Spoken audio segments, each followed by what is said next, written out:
In the country of the blind, the one-eyed man is king. 300 miles from Chimborazo, 100 from Cotopaxi.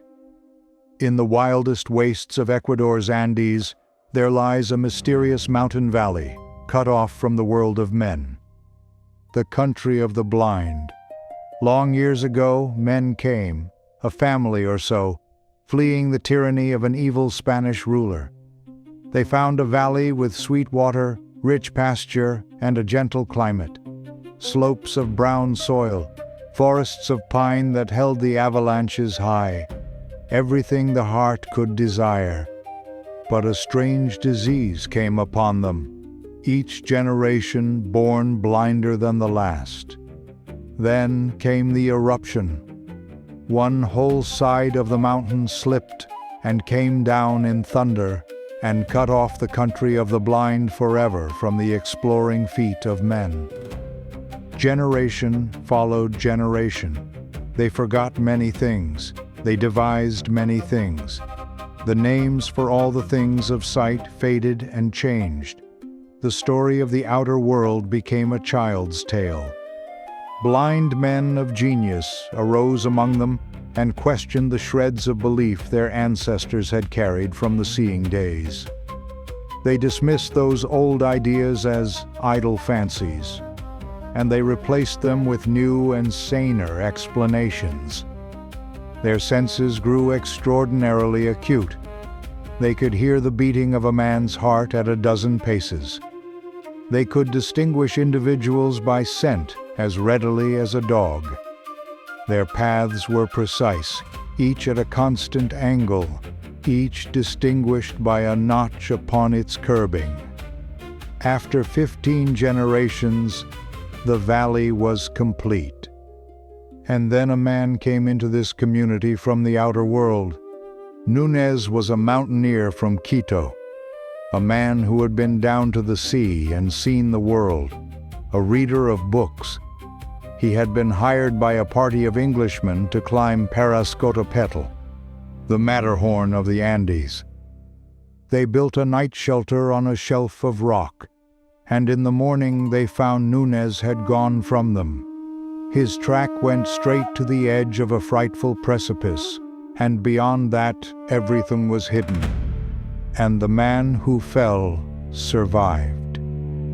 He came to himself with a dim fancy that he was ill in bed. He worked himself loose from the snow. He saw the stars. He descended. And as he drew nearer, the valley grew stranger.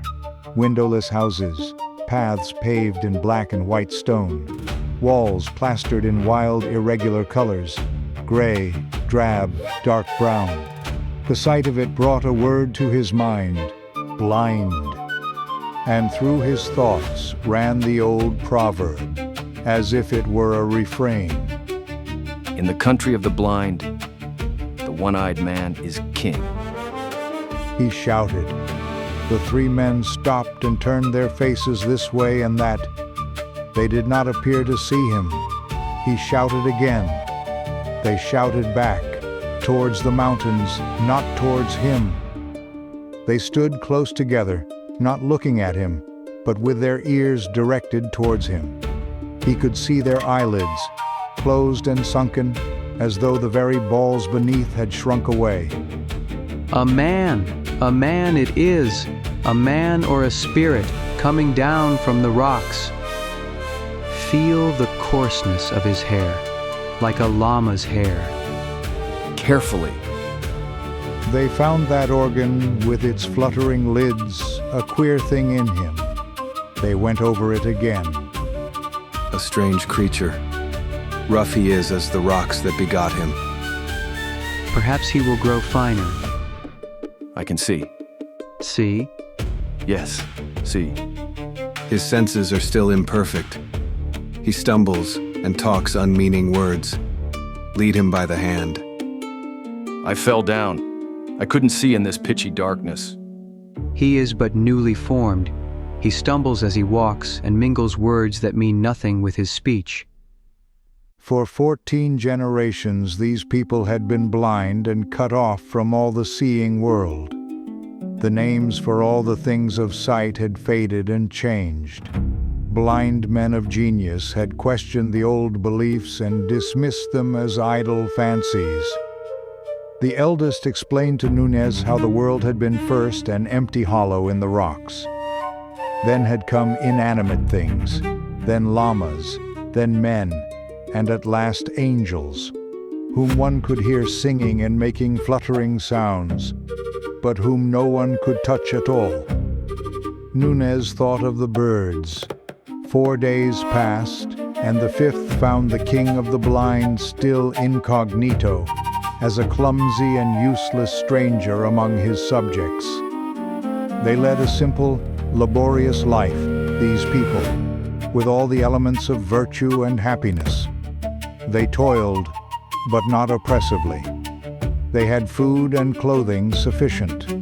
They had days and seasons of rest. They made much of music and singing, and there was love among them, and little children. Everything had been made to fit their needs, each path at a constant angle, distinguished by a notch upon its curbing. All obstacles long since cleared away. Their methods arose naturally from their special needs. It was only when Nunez sought to assert himself that he found how easy and confident their movements could be. Put that spade down. He discovered a new thing about himself, and that was that it was impossible for him to hit a blind man in cold blood. You don't understand. You are blind and I can see. Leave me alone. Bogota, put down that spade and come off the grass. And so his coup d'etat came to an end. He stayed outside the wall for 2 nights and days without food or shelter, and meditated upon the unexpected. During these meditations he repeated, always with a profounder note of derision, the exploded proverb, In the country of the blind, the one-eyed man is king. I was mad, but I was only newly made. They said that was better. They asked him if he still thought he could see. No, that was folly. The word means nothing, less than nothing. They asked him what was overhead. About 10 times 10 the height of a man, there is a roof above the world of rock and very, very smooth. Before you ask me any more, give me some food or I shall die. So Nunez became a citizen of the country of the blind. These people ceased to be a generalized people and became individuals, familiar to him. There was Jacob, his master, kindly when not annoyed.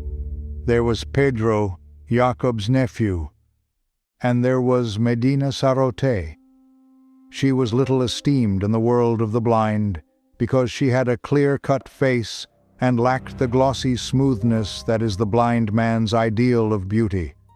Her eyelids were not sunken and red. Her long eyelashes were considered a grave disfigurement, and she had no lover. He told her he loved her and told her how beautiful she seemed to him. He had a lover's voice, and she had never before been touched by adoration. Very tentatively, he spoke to her of sight. She listened to his descriptions of the stars and the mountains and her own sweet beauty as though it were a guilty indulgence. She did not believe.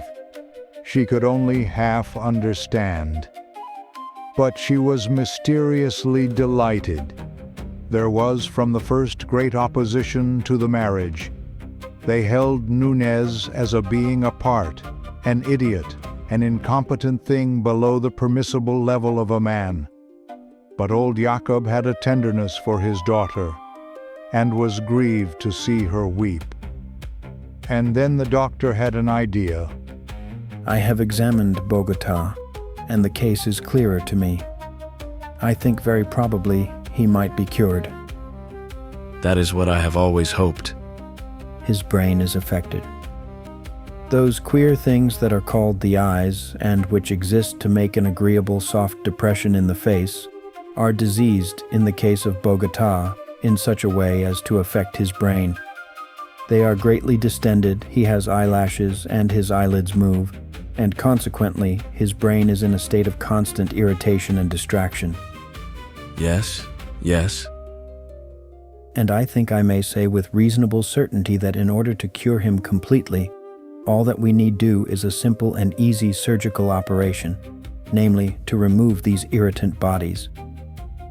And then he will be sane? Then he will be perfectly sane and a quite admirable citizen. Thank heaven for science. You do not want me to lose my gift of sight? My world is sight. There are the beautiful things, the flowers, the lichens among the rocks, the lightness and softness on a piece of fur, the far sky with its drifting down of clouds, the sunsets and the stars, and there is you. For you alone it is good to have sight, to see your sweet, serene face, your dear, beautiful hands folded together. It is these eyes of mine you won, these eyes that hold me to you, that these idiots seek. I wish sometimes you would not talk like that. If I were to consent to this, Oh, if you would. If only you would. For a week before the operation, Nunez knew nothing of sleep. He had given his answer. He had given his consent. And still, he was not sure. tomorrow I shall see no more. Dear heart, they will hurt you but little. And you are going through this pain. You are going through it, dear lover, for me. Goodbye. He had fully meant to go to a lonely place where the meadows were beautiful with white narcissus, and there remain until the hour of his sacrifice should come. But as he went, he lifted up his eyes and saw the morning. It seemed to him that before this splendor, he and this blind world in the valley and his love and all were no more than a pit of sin. He thought of that great free world he was parted from. He thought of Bogota, a place of palaces and fountains. He thought of the river journey to the sea, the limitless sea, with its 1,000 islands and its ships. And there, unpent by mountains, one saw the sky, not such a disk as one saw it here, but an arch of immeasurable blue, a deep of deeps in which the circling stars were floating. Very circumspectly he began to climb. When sunset came, he was no longer climbing, but he was far and high. His clothes were torn, his limbs were blood-stained, he was bruised in many places. But he lay as if he were at his ease, and there was a smile on his face. From where he rested, the valley seemed as if it were in a pit, and nearly a mile below. Already it was dim with haze and shadow, though the mountain summits around him were things of light and fire. The glow of the sunset passed, and the night came, and still he lay peacefully contented under the cold, clear stars.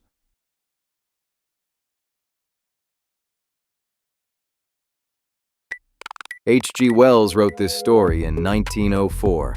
65 years later, in 1969, two brilliant mathematicians named Marvin Minsky and Seymour Papert published a book called Perceptrons.